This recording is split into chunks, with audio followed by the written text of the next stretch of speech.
देव बच्चों, आइए आपका स्वागत है यूट्यूब चैनल उमा क्लासेस पर। बच्चों, मैंने आप लोगों को पाठ 10 कृष्ण माधुरी पढ़ाया है। आइए आज उसी का अभ्यास कार्य हल करवाते हैं। तो सबसे पहला है बहुवैकल्पिक प्रश्न। सही विकल्प चुनिए।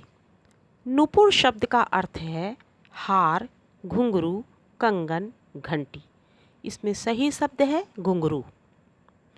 फिर है पक्षी रूप में रसखान किस वृक्ष की डाल पर बसेरा करना चाहते हैं? नीम, कदम, बरगद, पीपल। इसमें सही शब्द है कदम। फिर है मीरा जी के पद की भाषा है ब्रज, अवधी, राजस्थानी, मालवी। इसमें सही शब्द है ब्रज। कृष्ण की शिकायत सुनकर माँ किस पर क्रोधित होती हैं? बलराम पर, ग्वालों पर, कृष्ण पर, स्वयं पर। सही शब्द है ग्वालों पर। पत्याही शब्द किस भाषा से लिया गया है? ब्रज भाषा, राजस्थानी, अवधी, मालवी। इसमें सही शब्द है ब्रज भाषा। फिर है एक पंक्ति में उत्तर दीजिए। इसको आप लोगों ने किया भी होगा। आइए एक बार हम आपको बता भी देते हैं। नंदलाल का क्या अर्थ है? नंदलाल का अर्थ है कि नंद बाबा जो कृष्ण के पिता थे, उनके पुत्र अर्थात भगवान कृष्ण। श्री कृष्ण के हृदय पर क्या सुशोभित है? श्री कृष्ण के हृदय पर बैजंती पुष्पों की माला सुशोभित है। रसखान कवि पशु रूप में कहाँ रहना चाहते हैं? तो रसखान कवि पशु रूप में ग्वाल बालों के साथ जो गाय चरती हैं उन गायों के बीच में रहना चाहते हैं। चौथा है माता यशोदा ग्वालों पर क्यों क्रोधित होती हैं? माता यशोदा ग्वालों पर इसलिए क्रोधित होती हैं क्योंकि ग्वाल बालों ने भगवान कृष्ण को चला चला कर थका दिया है। मीरा श्री कृष्ण को कहाँ बसाकर रखना चाहती हैं? मीरा श्री कृष्ण को अपने आँखों में बसाकर रखना चाहती हैं। इसके बाद निबंधात्मक प्रश्न है जिसका उत्तर मैं आपको बाद में प्रेषित करूँगी।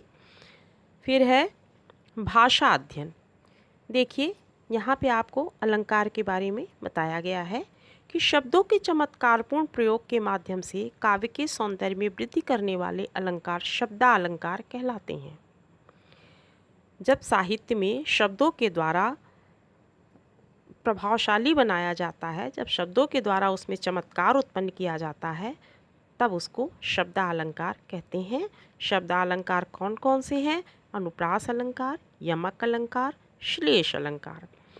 जहाँ एक वर्ण की एक निश्चित क्रम में एक से अधिक बार आवृत्ति हो वहाँ अनुप्रास अलंकार होता है।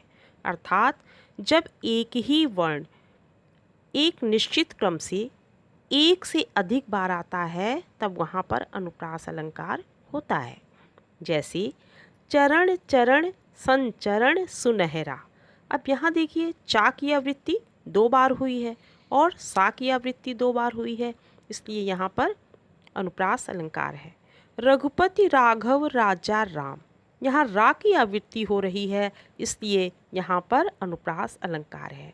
बहता कहता कल कल कल कल। यहाँ का वर्ण की आवृत्ति हो रही है, इसलिए यहाँ पर अनुप्रास अलंकार है। नभ पर चमचम चपला चमकी। यहाँ चा वर्ण की आवृत्ति हो रही है, इसलिए यहाँ पर अनुप्रास अलंकार है। अब पाठ में प्रयुक्त अनुप्रास अलंकार के उदाहरण छाट कर लिखिए। तो बच्चों, आप लोगों को अलंकार की परिभाषा बता दी गई है, अलंकार की पहचान बता दी गई है। अब आप लोग इसके आधार पे अपने पाठ से अलंकार छाट कर लिखिएगा। अनुप्रास अलंकार आपको लिखना है, ठीक है।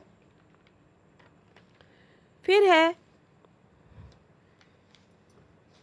अब दूसरा है हिंदी में जिस उद्देश्य के लिए हम क्रिया में कर जोड़ते हैं उसी के लिए अवधि में क्रिया में ई को जोड़ा जाता है।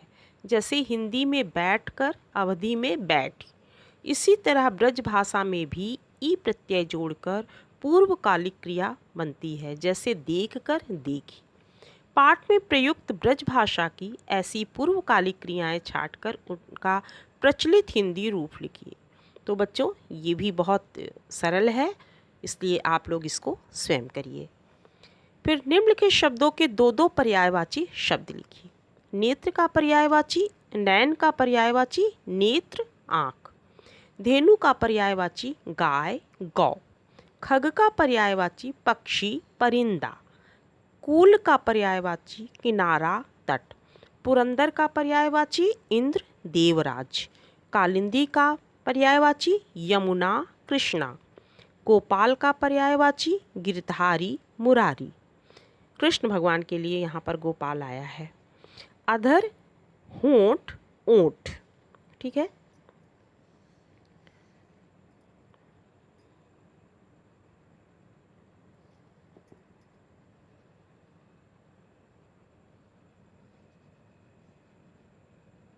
अब इसके बाद है पठित पद्य के आधार पर लिखिए निम्नलिखित भाव किन पंक्तियों में व्यक्त हुआ है। क है, मैं पशु के रूप में नंद बाबा की गायों के बीच रहना चाहता हूँ।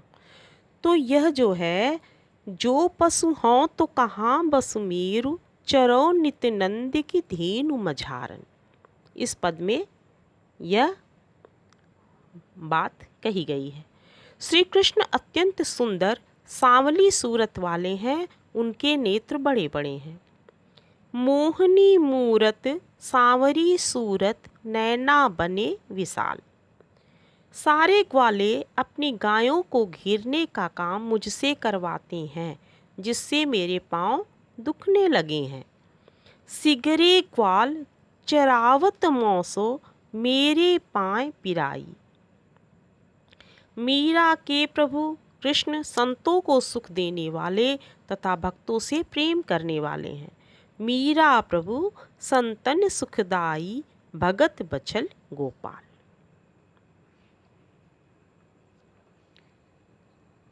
अब है, निम्नलिखित कथनों को पढ़कर सत्य और असत्य का चयन कीजिए।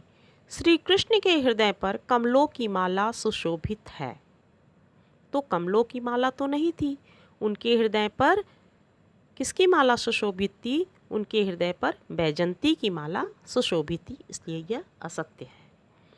फिर है, कृष्ण ने माँ से कहा, मैं गाय चराने नहीं जाऊंगा। यह सत्य है। मानव रूप में रसखान कृष्ण के साथ मथुरा में बस जाना चाहते हैं। अब मानव के रूप में रसखान कृष्ण के साथ मथुरा में तो नहीं बसना चाहते थे। रसखान जो थे वह ब्रज में बसना चाहते थे, इसलिए यह असत्य है। मैं उन्हें दौड़ा दौड़ा कर मारूंगी, यह सत्य है। ग्वालों के गाली देने के कारण यशोदा क्रोधित थी, यह असत्य है, क्योंकि ग्वालों ने भगवान को गाली नहीं दी थी, बल्कि उनको गायों को चराने के लिए कहा था। पाठ में प्रयुक्त क्षेत्रीय बोली के निम्नलिखित शब्दों के हिंदी में प्रचलित रूप लिखिए। मानुष, इसका हिंदी है मनुष्य। वाहन सवारी, सिगरे सारे, सौ सौगंध, गाई गाय, बसु वश, कूल तट, बच्छल वत्सल, राजति शोभित। भक्तिकाल के 5 प्रमुख कवियों तथा उनकी प्रमुख 2-2 रचनाओं के नाम लिखिए। तो भक्तिकाल के कवि हैं तुलसीदास, इनकी रचना है विनय पत्रिका, रामचरितमानस। सूरदास, इनकी रचना है सूरसागर, सूर सारावली। मीराबाई, इनकी रचना है राग गोविंद, नरसी जी का मायरा। रसखान कवि हैं, इनकी रचनाएं हैं प्रेम वाटिका, सुजान रसखान। कबीर, इनकी रचना है साखी और सबद। कविता में आए तुकांत शब्द लिखिए। तुकांत का मतलब होता है जो तुक वाले शब्द होते हैं, जैसे नंदलाल, विशाल, बैजंती माल, रसाल, गोपाल, ग्वारन। तो इसी प्रकार से बच्चों मैंने आपको एक उदाहरण बता दिया है, बाकी पदों से आप लोग तुकांत सब छांट कर लिखेंगे। अब आइए हम आपको निबंधात्मक प्रश्नों के उत्तर बताते हैं। तो सबसे पहला प्रश्न है, कृष्ण के रूप सौंदर्य का अपने शब्दों में वर्णन कीजिए। श्री कृष्ण अत्यंत सुंदर सांवली सूरत वाले हैं, उनके नेत्र बड़े बड़े हैं, उनके अधरों पर सुधा रस का पान करते हुए मुरली विराजती है, हृदय स्थल पर बैजंती के पुष्पों की माला सुशोभित होती है, कमर पर छोटे छोटे घंटियों वाली घुंघरू मीठी मीठे शब्दों से सबका मन प्रसन्न करती हैं तथा श्री कृष्ण के कमर पर सुशोभित है। मीरा के प्रभु श्री कृष्ण संतों को सुख देने वाले तथा भक्तों से प्रेम करने वाले हैं। दूसरा प्रश्न है, बालक कृष्ण ने गाय चराने से इनकार क्यों किया? बालक कृष्ण ने गाय चराने से इनकार इसलिए किया था क्योंकि उनके सखा लोग उन्हें दिन भर दौड़ा दौड़ा कर थका देते थे, अर्थात ब्रज के ग्वाल बाल और ग्वालिने भगवान से इतना प्यार करते थे कि वे भगवान का मोहक नृत्य देखने के लिए और उनकी बाल सुलभ प्यारी प्यारी तोतली बातें सुनने के लिए भगवान को रिझाते रहते थे, जिसके कारण श्री कृष्ण अपनी माता से उन सब की शिकायत करते हुए कहते हैं कि अब मैं गाय चराने नहीं जाऊंगा क्योंकि ग्वाल बाल मुझे दिन भर दौड़ाते हैं, जिससे मेरे पैर में दर्द होने लगता है। तीसरा प्रश्न है, ब्रजभूमि के प्रति रसखान कवि का प्रेम किन किन रूपों में अभिव्यक्त हुआ है? तो इसका उत्तर है, ब्रजभूमि के प्रति रसखान कवि का प्रेम निम्न रूपों में अभिव्यक्त हुआ है। वे मनुष्य के रूप में ब्रज के ग्वाल बालों के बीच ही रहना चाहते हैं, पशु के रूप में वे नंद बाबा के गायों के बीच ही चरना चाहते हैं, वे चाहते हैं कि यदि पत्थर बनूं तो गोवर्धन पर्वत का ही पत्थर बनूं, यदि पक्षी बनूं तो यमुना के तट पर लगे कदम्ब के वृक्ष पर ही बसेरा करूं। चौथा प्रश्न है, कृष्ण की शिकायत सुनकर माता यशोदा ने क्या प्रतिक्रिया व्यक्त की? कृष्ण की शिकायत सुनकर माता यशोदा ने ग्वाल तथा ग्वालिनों पर क्रोध करने लगीं तथा उनको गाली देने लगती हैं और कहती हैं कि मैं अपने लड़के को मन बहलाने के लिए भेजती हूँ और वहाँ सब इसे परेशान करते हैं, अब मैं उन्हें दौड़ा दौड़ा कर मारूंगी। भावार्थ देखिए, भावार्थ पूछा गया है, अधर सुधारस मुरली राजति उर बैजंती माल। इस पंक्ति का आपको भावार्थ लिखना है। तो भावार्थ है, श्री कृष्ण के होठों का अमृत रस का पान करते हुए मुरली विराजती है तथा हृदय स्थल पर बैजंती के पुष्पों की माला सुशोभित होती है। अब दूसरी पंक्ति है, जो न पत्या ही पूछ बलिदाई अपनी सौह दिवाई। तो इसका भावार्थ है, यदि मेरी बातों पर विश्वास नहीं है तो आप अपनी कसम दिलाकर बलदाऊ से ही पूछ लो। भगवान श्री कृष्ण अपनी यशोदा मैया से इस तरह कहते हैं।